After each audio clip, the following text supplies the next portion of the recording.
Okey, baiklah, hari ini 2021, insya-Allah saya akan cuba mengupas sedikit tajuk dan hari Rabu seperti yang kita tahu ialah hari yang mana temanya lebih berkisar kepada tentang sejarah. Okey, anything yang related dengan whatever tentang sejarah dalam bursa Malaysia ataupun pasaran saham itu sendirilah, alright.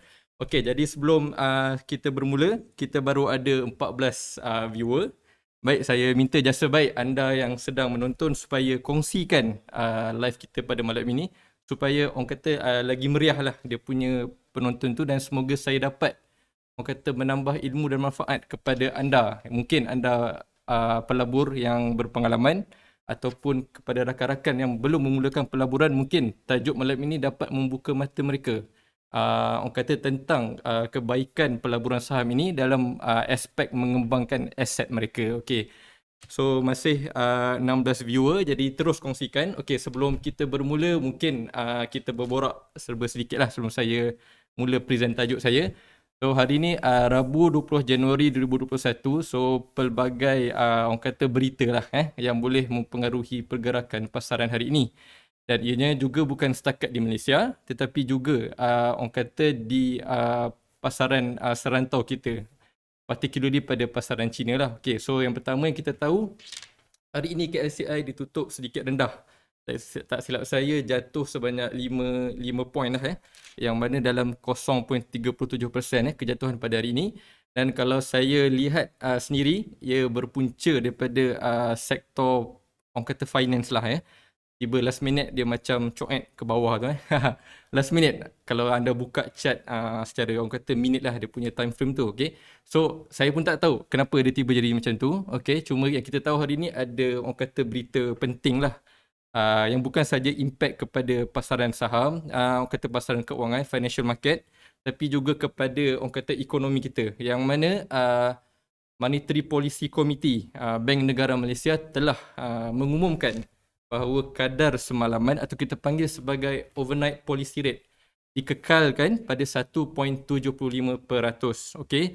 So sebelum pengumuman ini ada beberapa analis menjangkakan ia akan diturunkan lagi. Okey. So bila turun tu orang kata ada logik lah kalau tiba-tiba sektor keuangan ni dia jatuh, tapi somehow Bank Negara mengekalkan 1.75% ini kadar semalaman, tapi still market jatuh juga in the end. So itu something yang agak menarik lah pada hari ini. Okay?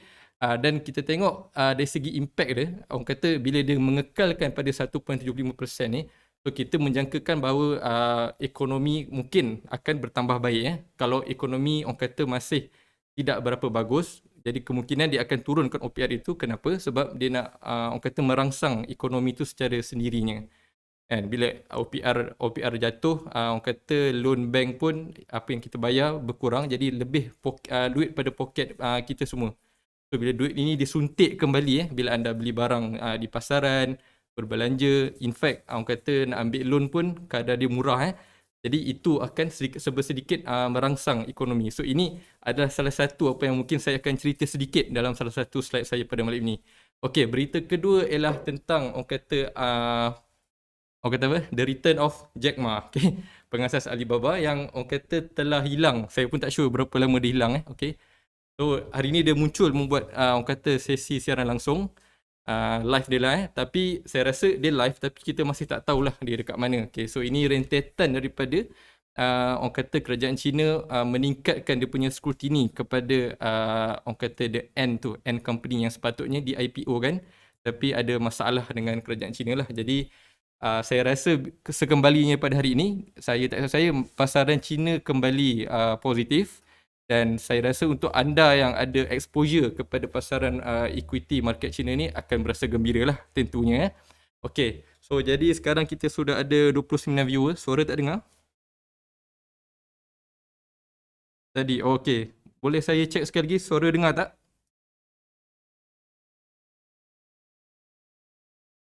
Adakah anda boleh, kalau boleh maybe boleh tekan, boleh tulis dengar je lah so that saya tak bercakap seorang diri. Okay, alright.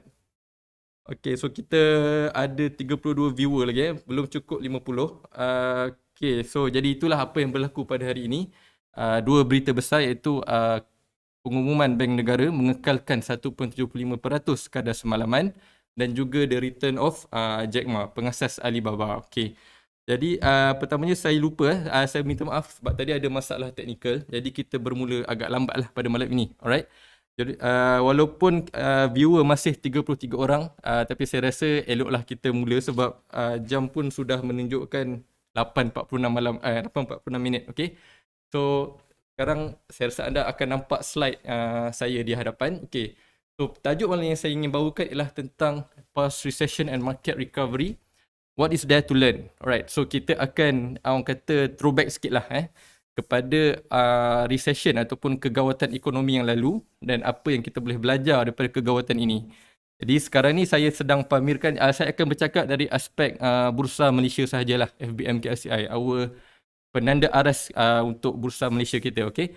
So saya sudah bulatkan dua orang kata senario kegawatan yang bukan kita sajalah, actually global, masalah global yang telah kita lalui iaitu pada 1998, okay, dia katakan sebagai the Asian Financial Crisis. 1998 saya masih darjah 5 lah, okay, darjah 5. So I think the 1998 will be famous for the reformasi years lah, okay. So waktu tu macam-macam lah, okay, but the past is the past, okay, but the actor is orang kata more or less masih ada lah, okay.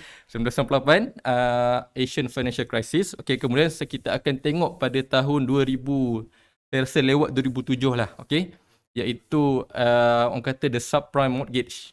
Ini ada didokumentasikan dalam filem iaitu The Big Short, ada dalam Netflix. Jadi mungkin lah waktu PKP ni kalau yang work from home tu orang kata macam tak tahu nak buat apa kadang kan. Okay, so bolehlah try tengok The Big Short tu untuk fahamkan apa sebab musabab kepada terjadinya orang kata the subprime mortgage ni. Dan bila kita tahu bila market US teruk, dia akan impact the whole orang kata global tu, secara global. Orang kata the famous yang saya pernah dengar lah when the US sneeze, the whole world caught cold. Itulah orang kata betapa besarnya impact US kepada pasaran US kepada pasaran global. Jadi malam ini saya akan bincang dari segi dua perkara ini, tapi tidaklah terlalu detail, tapi sekadar cukup untuk kita ambil tahu apa yang telah berlaku. Okay? Baik, seterusnya kita ke slide yang berikutnya. Okay, so kita bermula dengan kegawatan pada tahun 1998. Okay? So ia dinamakan sebagai the Asian Financial Crisis. Alright. So, di mana ketika itu telah berlaku, orang kata the speculator attack kepada currency untuk 5 negara Asia yang telah saya senaraikan, iaitu Thailand, Indonesia, Malaysia, South Korea dan Filipina.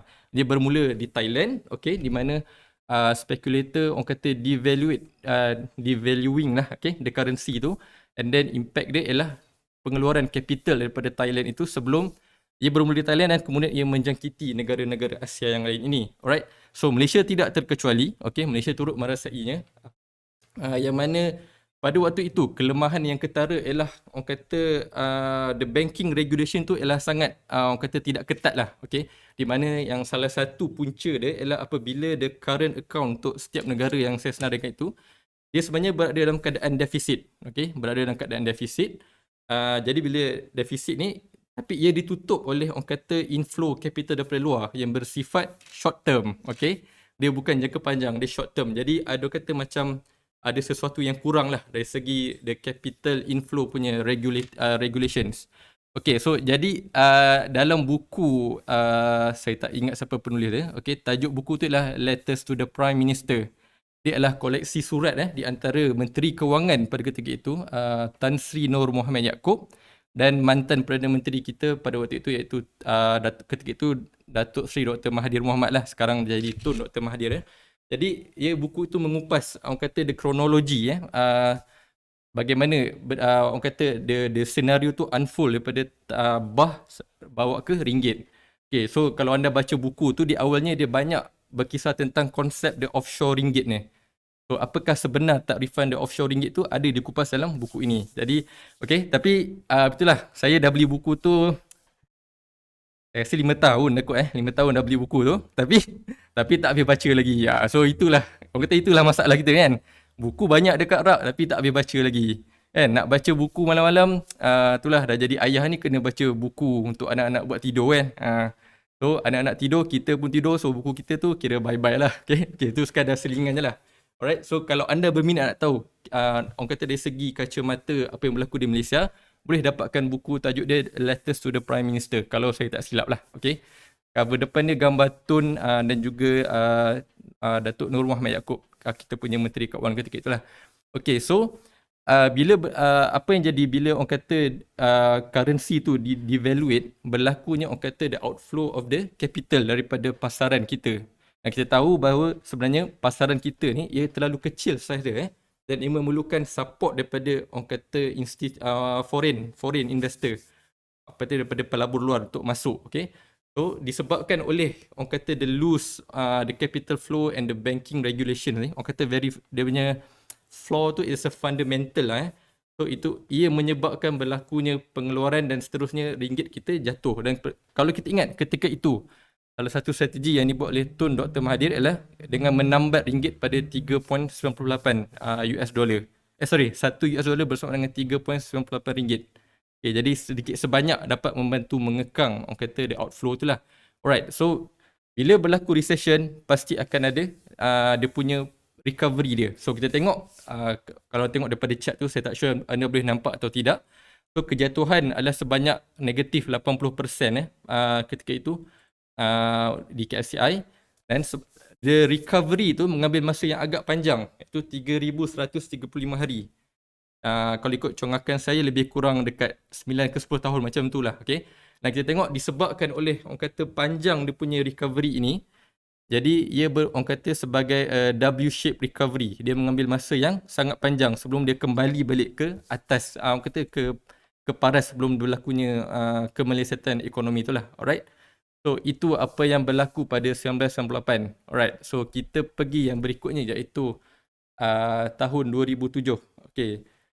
So sekarang di depan ialah recession, walaupun saya namakan sebagai 2008, tapi apa yang berlaku ia adalah bermula pada hujung tahun 2007. Okay, dia start jatuh tu pada hujung tahun 2007 lah. Alright.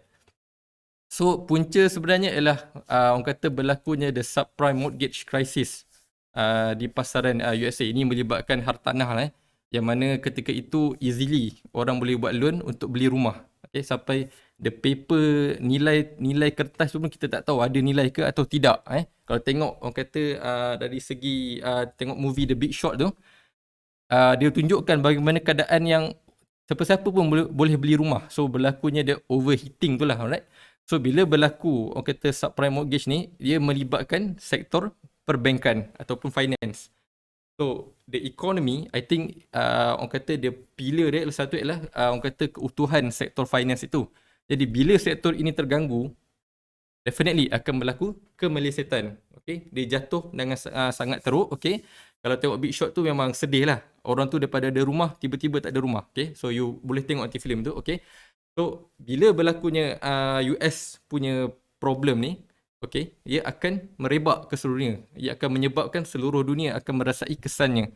Maka jadilah sebagai orang kata the global financial crisis. Okay, so untuk Malaysia, kita orang kata suffer ataupun kita bukan menderita lah, kita menerima kesan tu, okay, dari segi dua sudut. Okay, dari segi dua sudut itu, yang pertama, orang kata berkurangnya ekspor dan industrial outputs. Okay, sebab kita tahu dekat US ekonomi tak baik, jadi definitely the demand untuk barang yang kita ekspor tu dan juga industrial banyak barang tu dia jatuh. Okay, so bila dia jatuh, ia memberi kesan lah kepada ekonomi kita. Dan yang kedua ialah the declining of the external investments. Macam saya sebut awal tadi, okay, market kita sangat kecil.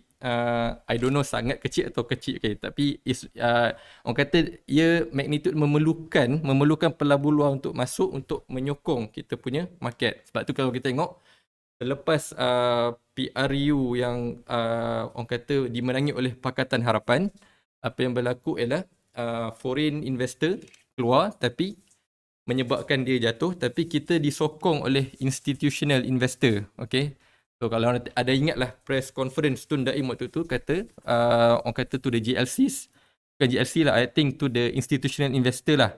Apa yang cakap lah, please push the market. Alright, so definitely kalau pala buluh lari, kita akan suffer, right? So, berbalik kepada krisis 2008 ini, so disebabkan dua masalah ini, kita pun turut merasai, orang kata, kemelesetan ekonomi itu, right?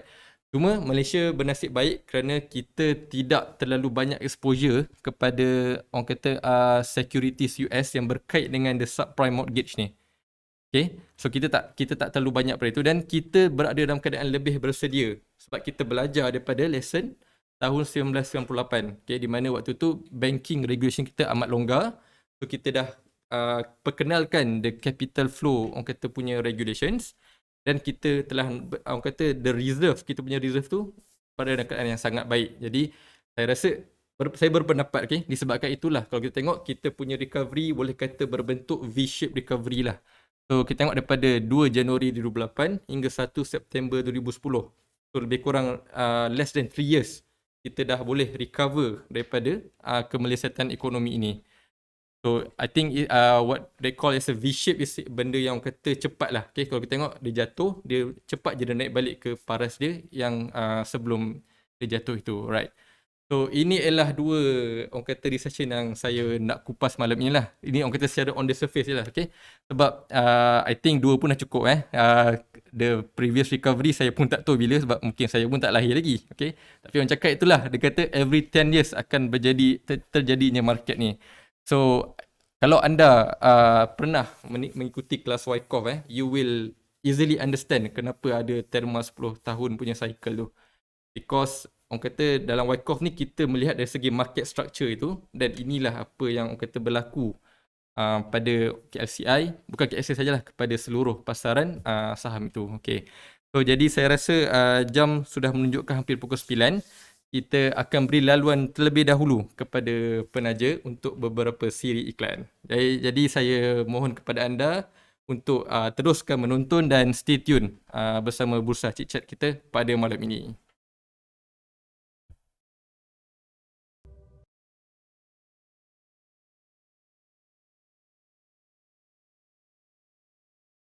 Okey, kembali kita sekali lagi ke Bursa Chit Chat 20 Januari 2021. Okey.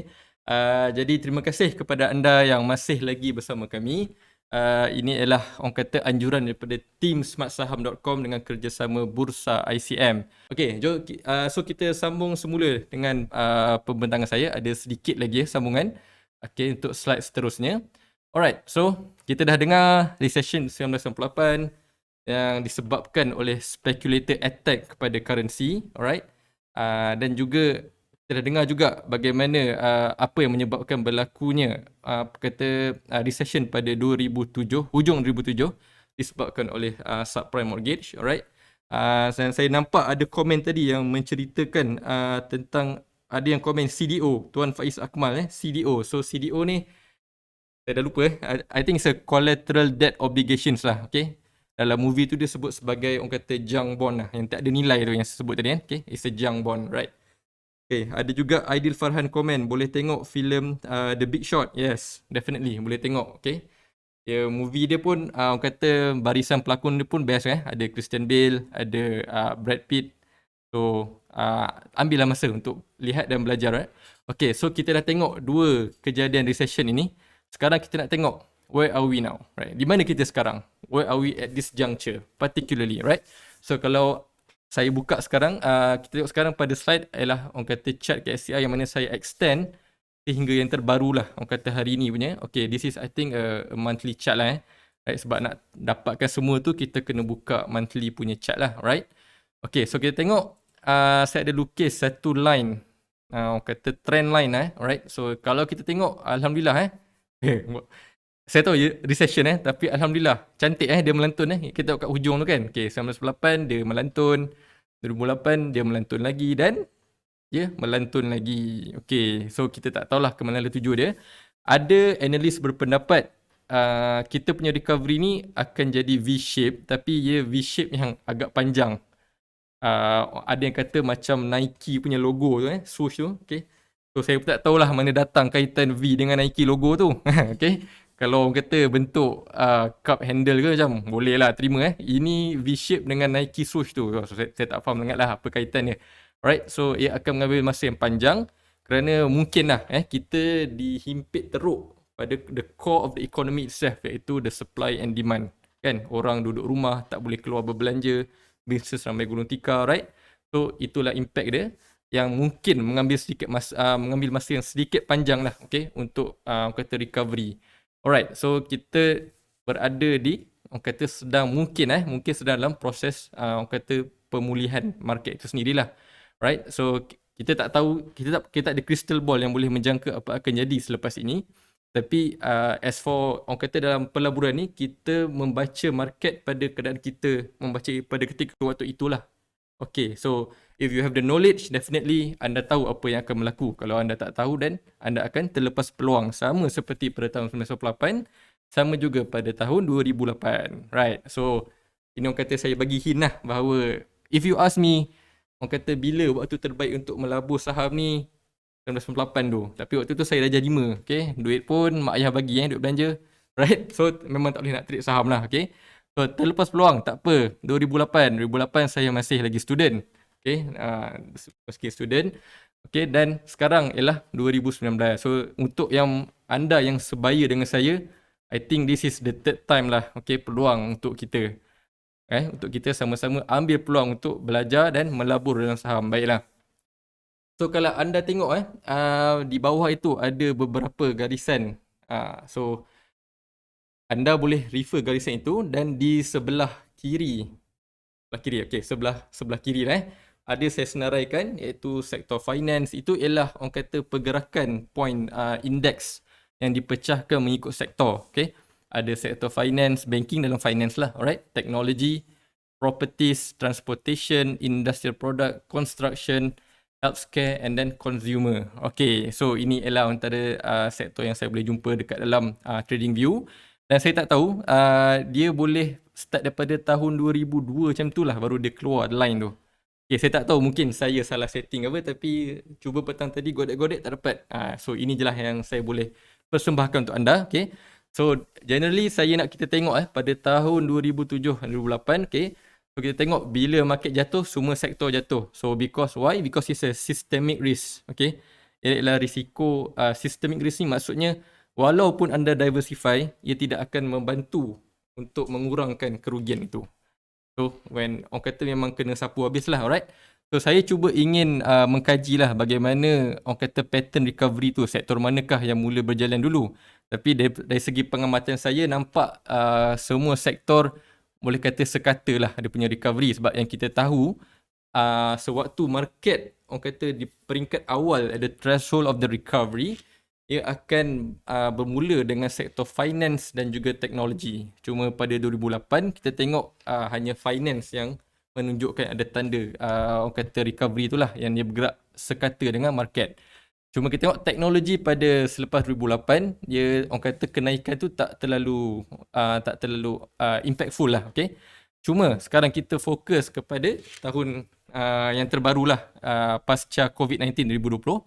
So kalau kita tengok the banking sector, okay, unfortunately the consumer dengan finance tu dia boleh dekat-dekat lah sama warna, so my bad, okay, saya tersilap tak tukar lu warna tu, okay. But let's say lah kita take one of the red colour tu, kita nampak dia dah mula menunjukkan recovery. So dalam teori, bila mana market dah start nak recover tu, banking akan start jalan dulu, okay. Dan saya sebut tadi, selain banking, dia ialah teknologi. So anda tengok teknologi. So teknologi, kalau kita tengok di sini warna apa? Warna hijau, Okay, so warna hijau dia yang line yang paling bawah sekali tu sebelum dia naik mendadak. Yang sebelum tu, yang hijau satu lagi. Yes, that is the teknologi punya tu. So anda tengok betapa orang kata mendadak kenaikannya. So in a way it's fulfill orang kata the teori yang mana teknologi dan juga finance ni akan bergerak dulu untuk orang kata mungkin lah pemangkin kepada market recovery. Dan kita tengok, saya suka menggalakkan untuk anda untuk berfikir, after every recession ni, industri apa yang menjadi orang kata tema dia, okay.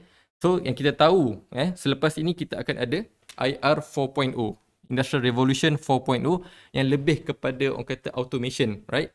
Dan juga kita sedang adapting to the new normal, yang mana mungkin kita akan banyak bekerja dari rumah. So di situ ada hint apa tema yang boleh menjadi pemangkin kepada orang kata pemulihan market itu selepas ini. Okay, so saya dah bagi orang kata the sector tu. So terpulang kepada anda lah untuk mengkaji syarikat apa yang boleh mendapat orang kata manfaat daripada market recovery ini. Okay, so IR 4.0, apa lagi? 5G, I think renewable energy pun salah satunya. Okay, dengan kemenangan orang kata Joe Biden kan. Joe Biden ialah orang kata he advocates orang kata the renewable energy. Less favor to the I think oil and gas. Less favor to oil and gas. Okay, so cubalah mencari, orang kata cari sektor-sektor yang akan menjadi tema selepas ni. So definitely teknologi untuk IR 4.0 dan the new normal, orang kata sebagai the enabler kepada industri ini.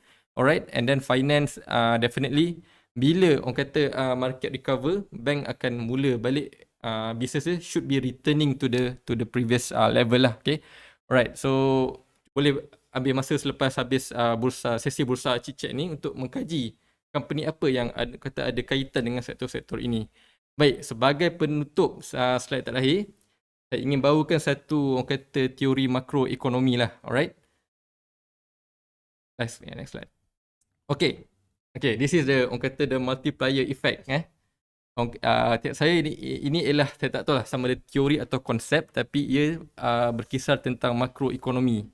Bila kita tengok orang kata pergerakan duit dalam ekonomi tu. So you tengok bila dia increase spending ni boleh jadi macam-macam lah. Boleh jadi government orang kata inject the stimulus package, right? So in fact kalau orang kata the OPR tu diturunkan, and then more money to the people also spending money kan, bertambah orang kata perbelanjaan itu. So bila kita increase spending and then the additional dollar spent, okay, wang itu definitely digunakan lah, alright. And then bila digunakan, duit ini akan masuk ke dalam ekonomi. Okay, dia akan masuk kepada ekonomi. And then bila duit tu orang kata berlaku kitaran itu, maka demand, okay, permintaan akan meningkat. Secara logiknya lah bila orang kata market recover, okay, company akan mula ambil balik pekerja, okay, and then a new business definitely will orang kata muncul lah. Okay, lagi-lagi bila kita bergerak ke IR 4.0 ni, okay, pastinya ada new business yang akan muncul dan dia akan mengambil semula pekerja, betul pekerja, dan mereka dibayar gaji. Dan bila dibayar gaji, mereka boleh spend ke dalam ekonomi, beli baju, beli kereta, okay. And then bila nak start business baru, definitely bank kena roll out the loan. So more money is spent, right? Okay, so bila orang mustahil berbelanja ni, ia sedikit sebanyak akan mewujudkan satu kitaran wang ringgit lah. Okay, so ini sedikit sebanyak mempengaruhi faktor demand kepada ringgit itu. So bila ada demand, di situlah orang kata berlakunya the appreciation. Okay, so bila orang spend orang beli kereta, orang beli baju, orang start insyaAllah kalau dah okay, nanti COVID dah tak ada, nanti kita pun dah boleh start makan dekat luar balik. So duit ni akan pergi ke mana? Pergi kepada company dan ia akan menjadi apa? Ia akan menjadi earnings, right? Dia akan menjadi earnings. So kalau tengok company biasanya akan mengisytiharkan earnings quarterly ataupun standard quarterly, okay. So ini akan diterjemahkan menjadi corporate earnings. So corporate earnings inilah yang akan orang kata justify kepada kenaikan harga saham dan nilai saham sebenar syarikat tu. Orang kata the intrinsic value of the company lah. Okay, so inilah orang kata the relation the macroeconomy dengan orang kata kitaran saham itu. Bagaimana kitaran duit ini orang panggil sebagai the multiplier effect, okay, akan inject ke dalam bisnes, menjadi pendapatan kepada syarikat dan seterusnya menaikkan harga saham sesebuah syarikat. Dan definitely bila saham syarikat naik, orang kata bank pun bila dia roll out loan untuk bisnes baru, definitely pendapatan dia akan menaik. Di situlah secara seluruhan, secara amnya, orang kata market tu akan mula sebagai recovery. So kalau ada rezeki, dia akan jadi the longest bull run lah, macam kita dah rasa kan sebelum jatuh COVID ni. Okay, the longest bull run dia punya istilah dia. Okay, jadi itulah orang kata sedikit sebanyak yang saya nak, kalau boleh kita cuba belajar daripada apa yang telah berlaku pada masa yang lepas. Okay, bagaimana sebenarnya pasaran saham ini, ia bukan pasaran yang fickle, tapi ia disokong oleh even teori ekonomi. Secara mudahnya saya bawa pada mana tentang the multiplier effect. Okay, alright, so Mungkin sekali lagi saya tekankan kita dah terlepas recession 1998, dah terlepas 2008. So ini ialah peluang terbaru, orang kata peluang yang kita tak boleh lepaskan. Tak kisahlah sama ada anda seorang trader atau anda seorang investor, ini peluang yang kita boleh ambil untuk kembangkan kita punya aset kita. Alright, jadi saya rasa sebelum saya menutup sesi pada ini, mungkin kita boleh tengok jika ada soalan. Alright. Mungkin ada soalan boleh teruskan sebelum PH bull run. Ya betul, sebelum PH bull run. Okay. Itu yang memang tak dinafikan. Okay. So, sebab saya pernah mengikuti sebuah webinar lah daripada one of the orang kata security company okay, mana dia memberi pandangan kenapa orang kata pasaran kita ni prestasi dia lebih baik sebelum 1998 berbanding selepas 1998. So it is simple, ialah kepada kestabilan politik itu, right? So bukanlah saya nak memihak kepada orang kata any parti mana-mana, tapi tak kisahlah parti mana yang memerintah, memang kita memerlukan kestabilan politik. Okay, sebab dengan kestabilan politik ini barulah pelabur luar yakin dan mereka akan masuk invest ke dalam negara kita. So kita tengok news baru ni, kita dah terlepas banyak banyak company-company luar yang tak jadi buka bisnes kat Malaysia, baliknya lari ke Indonesia, ke negara serantau. Jadi itu ialah perkara yang amat menyedihkan lah, right? Okay, ada soalan lagi?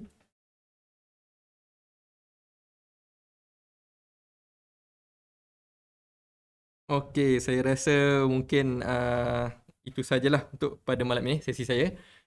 Jadi sebelum saya mengundur diri, saya ingin mengucapkan berbanyak terima kasih kepada 54 viewer 54 viewer yang masih bersama dengan Smart Saham pada malam ini, Smart Saham Chit Chat. Okay, ini adalah usaha daripada smartsaham.com, tim smartsaham.com dengan kerjasama Bursa ICM untuk kata memandaikan masyarakat kita tentang pelaburan saham. Jam sudah menunjukkan 9.20. Okay, jadi terima kasih kepada semua penonton pada malam ini. InsyaAllah jika tidak ada melintang, kita berjumpa lagi di lain hari dan di lain masa. Sekian, selamat malam. Assalamualaikum warahmatullahi wabarakatuh.